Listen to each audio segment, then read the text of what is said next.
అందరికీ నమస్కారం. సింగిడి సునీత కళా హృదయానికి స్వాగతం. ఆకాశంలోని 7 వన్నెల ఇంద్రధనుసు మనిషిని ఎంత రంజింపచేస్తుందో ఒక కళాకారుడి చేతిలోని కలము కుంచె కూడా మరి బొమ్మలకి ప్రాణాన్ని పోస్తుంది, తన భావాలన్నిటికీ కూడా ఊపిరినిస్తుంది అనడంలో అతిశయోక్తి లేదు.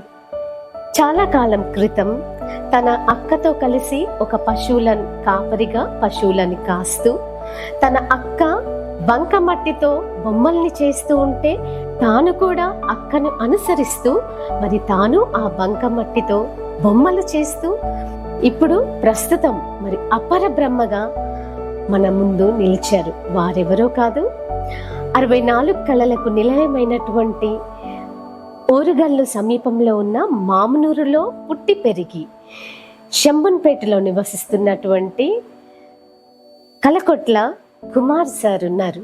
మరి కళలకే వారి ఇల్లు నిలయంగా ఉంది. వారి జీవిత విశేషాలని ఈరోజు తెలుసుకుందాం.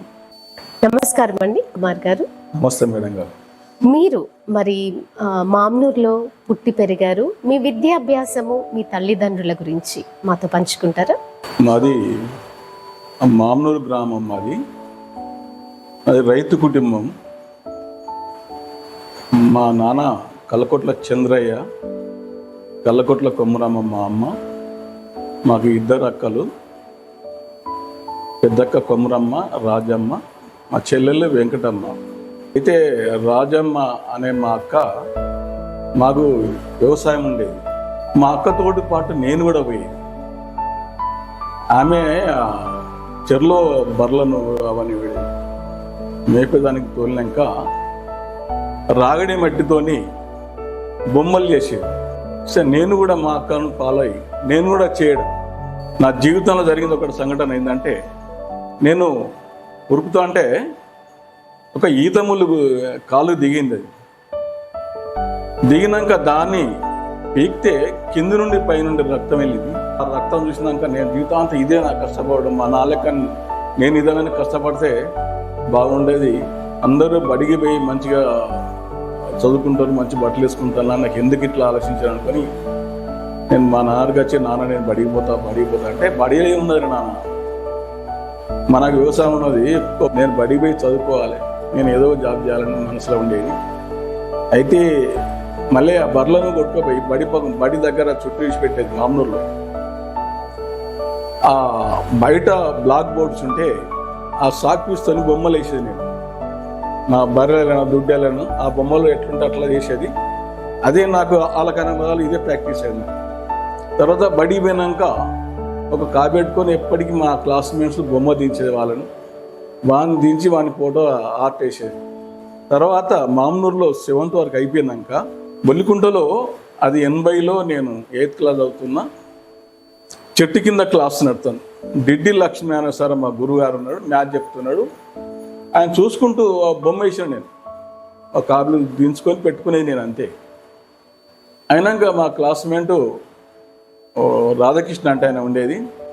అరే నీ బొమ్మ తీసుకుపోయి సార్ చూపెట్టరా అంటే, ఆయన తీసుకుపోయింది. సార్ చూపెట్టి, సార్ ఇతని మ్యాథ్స్ తీసుకెళ్ళాడు కానీ నీ బొమ్మ వేసిండు సార్ అని చెప్పాడు. ఆయన ఆ సార్ తీసుకొని బాబు రారా అని తీసుకొని, అది రామరెడ్డి సార్ మా హెచ్ఎం సార్ దగ్గర తీసుకొని చూపెట్టాడు. సార్లను, టీచర్స్ అందరిని పిలిపించి, ఈ బాబు మ్యాథ్స్ తీసేలేడు కానీ బొమ్మ ఎట్లా దించండి చూపెట్టి అందరు చూపెట్టాడు. చూసాను, చాలా బాగా గీసాడు సార్, నువ్వు డ్రాయింగ్ టీచర్ అవుతావు బిడ్డ. సార్ నేను మా కుటుంబంలో నేనే చదువుకుంటాను, నేను మా నాన్న చదువుకోలేదు, మా అమ్మ చదువుకోలేదు, మా అక్క జలేవ చదువుకోలేదు, లేదు బిడ్డ నువ్వు చదువుకో, దానికి నేను ప్రోత్సహిస్తామని టీచర్స్ అందరు ప్రోత్సహించారు.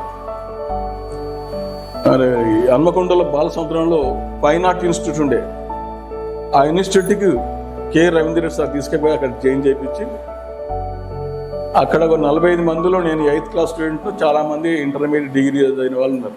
కుమార్ గారు, మరి మీ యొక్క మొదటి కాంపిటీషన్ అంటే ఫస్ట్ కాంపిటీషన్ మీరు ఎక్కడ పార్టిసిపేట్ చేశారు? అసలు ఆ యొక్క ప్రయాణం ఎలా సాగిందంటారు? అక్కడ బీఈడి కాలేజ్ హన్మకొండలో 80లో ఒకటి కాంపిటీషన్ జరుగుతుంది, డ్రాయింగ్ కాంపిటీషన్. సార్ మా గురువుగారు అందరినీ 44 మందిని తీసుకొస్తాను, నన్ను కూడా తీసుకోవాలి సార్ అంటే నేనేమొస్తా తీరా, లేదు సార్ ప్లీజ్ సార్ నేను పోతా సార్ నేను వస్తా అంటే తొక్కుంటూ బీడి కాలేజీ తీసుకుపోయినా. అయితే ఆ టైంలో అందరూ ఒక పండుగ గురించి దించమన్నారు. పండుగ అంటే అందరూ దీపావళి సంక్రాంతి రాస్తుందని అట్లా కాదు. నేను ఒక అమ్మాయి ముగ్గేసినట్టు, ఆయన భర్త దూరం ఉండి బ్యాగ్ పట్టుకుని వచ్చినట్టు, గంగిరెద్దులోడు వచ్చినట్టు చూసి సార్ అందరు చూసుకుంటూ వచ్చి ఇది బాగా గీసిండు అని చెప్పి నాకు చాలా అప్పుడు ఫస్ట్ ప్రైజ్ వచ్చింది. కుమార్ గారు, మరి మీరు మొట్టమొదటిసారిగా మీరు ఆ ఆర్ట్ కాంపిటీషన్లో పార్టిసిపేట్ చేసిన తర్వాత మీ యొక్క టీచర్స్ వాళ్ళందరూ మిమ్మల్ని అప్రిషియేట్ చేసిన ఆ మూమెంట్లో మీరు ఎలా ఫీల్ అయ్యారండి? సార్ నా పేరు నిలబెట్టిన బిడ్డ ఈ 44 మంది ఎవరు నిలబెట్టలేదు కానీ చెప్పి నన్ను సైకిల్ మీద కూర్చుండే పెట్టుకొని నాకు బస్ స్టాండ్లో ఇప్పించి నాకు బస్ ఎక్కించి బొల్కొండ బస్ ఎక్కించి సార్ ఇంటికి పోయిండు. మీ యొక్క విద్యాభ్యాసం అనగా మీ యొక్క హై స్కూల్ స్టడీస్ అయిపోయిన తర్వాత మీరు డిస్టెన్స్ లెర్నింగ్ చేశారు. సో వాటి గురించి మాతో షేర్ చేసుకుంటారా? డ్రాయింగ్ లోయర్ ఎగ్జామ్ 80లో 8th క్లాస్లో ఎగ్జామ్ రాసిన ఫెయిల్ అయినా. అంటే ఎగ్జామ్లో ఉంటుంది డ్రాయింగ్ లోయర్ అనే ఎగ్జామ్ ఉంటుంది, దానిలో ఫెయిల్ అయినా. అలా 9thలో ఎగ్జామ్ రాసిన అది ఫెయిల్ అయినా, 10thలో ఫెయిల్ అయినా అంటే డ్రాయింగ్లో. తర్వాత ఇంటర్మీడియట్ 2-3 4-5 సార్లు రాసిన చాలా అది ఫెయిల్ అయినా నేను. ఈ డ్రాయింగ్ లోయర్ ఒక 6 సంవత్సరాలు రాసిన 7వసారి పాస్ అయినా నేను. తర్వాత నేను లోయర్ ఎగ్జామ్ రాసిన కాబట్టి నేను డిగ్రీకి ఎల్బీ కాలేజీలో నాకు సీట్ వచ్చింది. డ్రాయింగ్ సర్టిఫికెట్ ఉంది కాబట్టి నాకు ఫీజు లేకుండా 10 రూపాయల ఫీజుతోనే నేను జాయిన్ అయినాను. అదేవిధంగా నేను డిగ్రీ కంప్లీట్ చేసినాను, తర్వాత ఎంఏ కంప్లీట్ చేసినాను, బీఈడీ చేసినాను ఇన్ సర్వీస్లోనే. అప్పుడు 89లో నాకు డ్రాయింగ్ టీచర్ల కాంపిటీషన్ పెడితే డిఎస్సిలో నేను సెలెక్ట్ అయినాను. డ్రాయింగ్ టీచర్గా సెలెక్ట్ అయ్యి మొగుళ్ళబెల్లి మండలం ఆకినేపల్లి స్కూల్లో ఫస్ట్ అపాయింట్మెంట్ ఇక్కడ జాయిన్ అయినాను నేను. ఓకే కుమార్ గారు, అలాగే మీరు అకినపల్లిలో ఉన్నప్పుడు నవజీవన కళా బృందం వాళ్ళ అందరితో కూడా మరి ఒక కళా బృందాన్ని మీరు తయారు చేసేసి అక్కడ మీరు మీ యొక్క సామాజిక సేవని ప్రారంభించారు. వాటి గురించి చెప్తారా? ఆకినపల్లిలో అక్కడ పల్లెటూరులో ఉన్నప్పుడు పొద్దున్న మట్టి దొలుకుంటూ రైతులు పద్యాలు పాటలు పాడి విన్నాను నేను. విని తెల్లారి స్కూల్ పోయినప్పుడు మీ ఊళ్ళో చాలా కళాకారులు రా, ఒకసారి మా ఇంటికి రమ్మాను అని రమ్మంటే అందరు చాలామంది ఒక 45 మంది కళాకారులు వచ్చారు. ఇది నవజీవన కళా బృందం అని ఏర్పాటు చేద్దాం, మీరందరూ ఓకే అంటే మనం చేద్దామంటే అప్పుడు వాళ్ళు సారంగధార, లవకుశ నాటకాలు, ఒగ్గు కథలు ఇలాంటివి వేయడం జరిగింది మాకు. మీ బృందం వాళ్ళ చేత మరి ఇలాంటి నాటకాలు మీరు చేస్తున్న సమయంలో మరి ఉగ్గు కథతోనే మీరు అక్షరాభ్యాసం నేర్పించారు. అది ఏ సంవత్సరంలో అండి? 1990లో 91, 93, 94 వరకు అక్షర దీక్ష ఉండే అప్పుడు అలాంటి నాటకాలు పాటలతో కూడా మా రూములో ఉండే అందరి పిల్లలకి అందరూ చదువు చెప్పడం జరిగింది. మీలో ఉన్నటువంటి కళని మరి ఇతరుల్లో కూడా నేర్పించాలి అన్న ఉద్దేశాన్ని మీరు ఎప్పుడు కలిగి ఉన్నారు? బొల్లికుంటలో మా గురువులు అందరూ నాకు ప్రోత్సహించి డ్రాయింగ్, పెయింటింగ్స్ అన్నీ నాకు సాయం చేసింది. కాబట్టి నేను కూడా ఆ విధంగా చేయాలి కదా అని నేను అదే ఉద్దేశంతో పిల్లలకు నా సొంతంగా నేను ఖర్చు పెట్టి ఫీజు కట్టించి వాళ్ళకి ఆర్థికంగా తీసుకొచ్చి వరంగల్ తీసుకొచ్చి ఎగ్జామ్ రాయడం జరిగింది. మీరు వర్ధన్నపేటలో కూడా జాబ్ చేస్తున్న సమయంలో యూనివర్సిటీలో కూడా చదివారు. మరి పీజీ వరకు మీరు పూర్తి చేశారా? ఆ విషయాల్ని మాతో షేర్ చేసుకుంటారా? నా సివిల్ లిస్ట్లో డ్రాయింగ్ మాస్టర్ కమర్స్ ఇంటర్మీడియట్ అని ఉండేది. అయితే ఇంటర్మీడియట్తో నేను బాగుంటుంది అని చెప్పి నేను దాని తర్వాత ఎల్బీ కాలేజ్ డిగ్రీలో నేను డిస్కౌంట్ చేసిన అది BA అంబేద్కర్ యూనివర్సిటీలో మళ్ళీ BA చేసినాను, తర్వాత MA చేసినాను. ఇన్ సర్వీసులో కాకతీయ యూనివర్సిటీలో బీఈడి కూడా చేసినాను. తర్వాత యూనివర్సిటీలో కూడా నేను డ్రాయింగ్ క్లాస్ డిప్లొమా కోర్సు కూడా నేను క్లాస్ చెప్పడం జరిగింది. ఒక కోర్స్ లాగా మరి మీరు ఈ యొక్క డ్రాయింగ్ క్లాసెస్ని మీరు ప్రారంభించారు. అలాగే మరి 2020లో కోవిడ్ వచ్చింది. సో ఆ కోవిడ్ టైంలో మీరు మరి సమాజానికి సంబంధించినటువంటివి కానివ్వండి, లేదా ఆన్లైన్ క్లాసెస్ కానీ ఇలా ఏమైనా డ్రాయింగ్ క్లాసెస్ తీసుకున్నారా? కరోనా టైంలో అంటే డిస్టెన్స్ ఉండడం, మాస్కులు పెట్టుకోవడం, వేడి నీళ్ళు తాగడం, చేతులు శుభ్రంగా కడుక్కోవడం, కొన్ని పెయింటింగ్స్ ద్వారా నేను ఆన్లైన్లో వేయడం జరిగింది. తర్వాత దాంతో అవార్డు కూడా వచ్చింది నాకు. రైలు పట్టాలు నడుచుకుంటూ రైలు పట్టాల వాళ్ళ యాక్సిడెంట్లో చనిపోయిన వాళ్ళు పండుకుని పట్టాల్లో పండుకుంటే చనిపోయిన ఆ ఫిగర్ వేసినాను, దానికి నాకు అవార్డు ఇచ్చింది. సో కుమార్ గారు, ఇంత ఎక్స్పీరియన్స్ ఉన్న మీరు మరి ఏదైనా కాంపిటీషన్స్కి అటెండ్ అవ్వడం కానివ్వండి, లేదా కాంపిటీషన్స్ మీరు కండక్ట్ చేసిన సందర్భాలు ఉన్నాయా? 2005లో ఎలక్షన్ల గురించి తీయడం జరిగింది. అంటే ఓటేయడానికి కులము మతం లేదు, అందరూ ఓటేయాలి, ఓటు వేయించుకోవాలి. ఓటుకు నోటు మేకే చెట్టు, ఓటుకు నోటు తీసుకుంటే మేకే చెట్టు అని ఒక ఫిగర్ వేసినాను. దాంతో కొన్ని వందల ఫిగర్స్ చాలామంది వచ్చినాయి. కానీ ఆ కాంపిటీషన్లో నాకు బహుమతి వచ్చింది. కలెక్టర్ చేతుల మీదుగా నేను అవార్డు తీసుకోవడం జరిగింది, క్యాష్ అవార్డు తీసుకోవడం జరిగింది. వండర్ఫుల్ అండి. మరి మీరు ఒక మారుమూల గ్రామం నుండి వచ్చారు. సో ఎంతోమంది మిమ్మల్ని ప్రోత్సహించారు. మరి అలాంటి ప్రోత్సాహం మీకు దొరికినప్పుడు మీ ఫీలింగ్స్ ఎలా ఉండేవండి? చదువుకోకపోతే మట్టి మనిషి అయింది, ఏదో కూలి పని చేసుకోవడం, వ్యవసాయం పని చేసుకుంటూ ఉండును. కానీ చదువుకోవడం వలన బర్ల కాసిన వారిని నేను బడి పంతులైనానని గర్వంగా అనిపిస్తుంది. ఎందుకంటే అది ఒక్క నేను సాధించినాను. కష్టం అంటే ఏందో తెలిసింది నాకు. నేను ఊహా చిత్రాలు నేను చేసిన లైఫ్ కూడా, నా బతుకు ఏ విధంగా ఉండదో కూడా నేను కొన్ని తీసుకుని పెయింటింగ్ వేసినాను. నేను ఇదే కదండి మీరు చెప్పినటువంటిది, పశువులను కాపిస్తున్నటువంటి చిన్న బాబుగా ఉన్నటువంటి మీరు. మరి ఈ సందర్భాలు నిజంగా చాలా గొప్పవండి. ఈ పెయింటింగ్ కూడా చాలా అద్భుతంగా ఉంది. కుమార్ గారు, మరి మీరు ఎంతో మంది ప్రముఖులవి కూడా గీశారు, తర్వాత ఎంతో మంది ప్రముఖులవి మీరు ఆర్ట్ వేశారు. ఆ వేసిన సందర్భాలలో మరి ఆయా సభల్లో మిమ్మల్ని వాళ్ళు అప్రిషియేట్ చేసినప్పుడు మీరు ఎలా ఫీల్ అయ్యేవాళ్ళండి? ఇది art is long, life is short అనుకుని. అంటే నేను వేసిన పెయింటింగ్ చాలామంది మెచ్చుకుంటున్నారు. ఆ మహనీయులను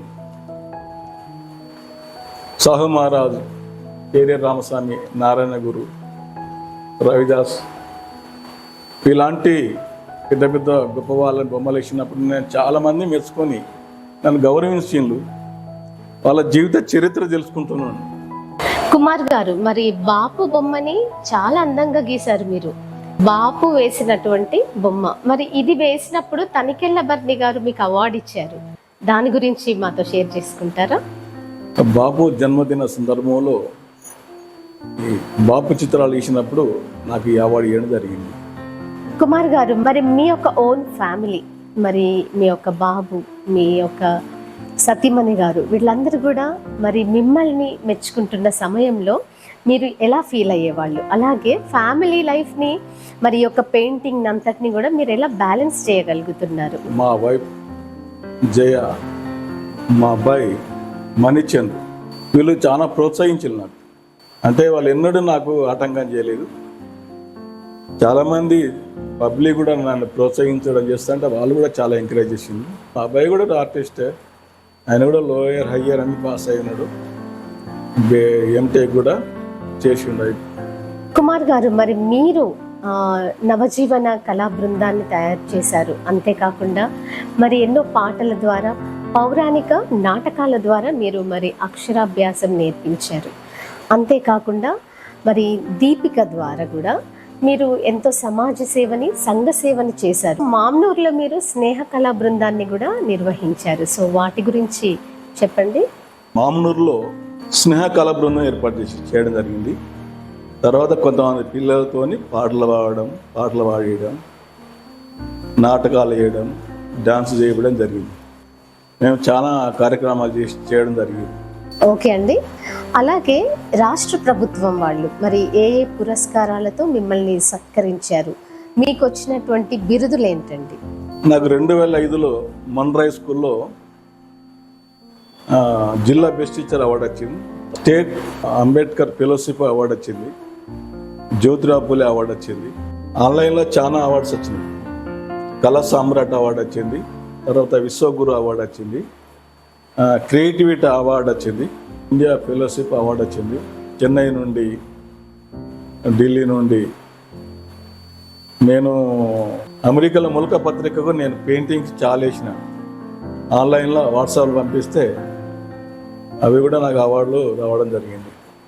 చాలా అవార్డ్స్ వచ్చాయండి, నిజంగా చాలా సంతోషంగా ఉంది. కుమార్ గారు, మరి మీరు ప్రస్తుతం యాక్చువల్గా మరి చాలా మంది పేద విద్యార్థులకి కోచింగ్ ఇస్తున్నట్టుగా, డ్రాయింగ్ క్లాసెస్ చెప్తున్నట్టుగా మరి మాకు తెలిసిందండి. సో ఆ కోచింగ్ని మీరు ఎలా నిర్వహిస్తున్నారు? ఈ కడుపుకొండ స్కూల్ నుండి రిటైర్మెంట్ అయినాను.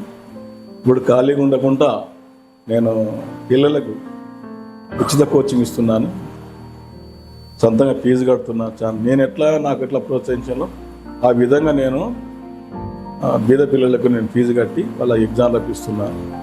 ఆ విధంగా నేను సేవ చేస్తున్నాను. కుమార్ గారు, మాకు లైవ్లో ఏదైనా డ్రాయింగ్ వేసి చూపించగలుగుతారా? చూపెడతాం మేడం. మీరు ఎలాంటి గీత గీసినా, ఓకే, ఎలాంటి పిచ్చి గీత గీసినా ఒక ఫిగర్ వేయగలుగుతాం. ఫిగర్లు వేస్తాం ఆ గీతాలు కూడా. ఓకే అండి.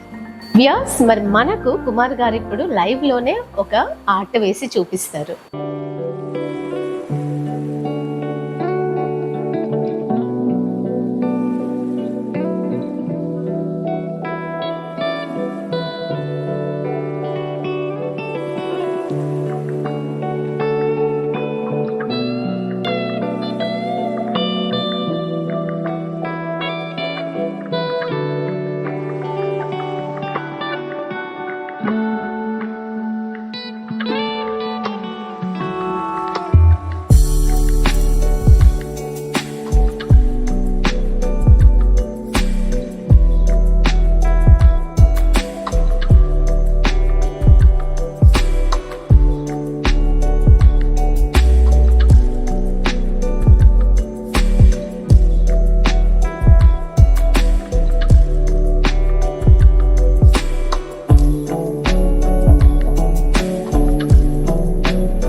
చాలా సంతోషం అండి. మరి నిజంగా ఈ రీతిగా మీరు ఏ స్టేజ్ నుండి అయితే వచ్చారో మరి అదే ఉద్దేశాన్ని మరి మీరు ఇప్పుడు పేద విద్యార్థుల ఎడల దాన్ని నెరవేరుస్తున్నారు. మీరు ఇంకా ఫ్యూచర్లో చాలా సమాజ సేవ చేయాలని, మీ చేతుల్లో ఎంతో మంది కళాకారులని మీరు తీర్చిదిద్దాలని మనస్ఫూర్తిగా కోరుకుంటున్నామండి.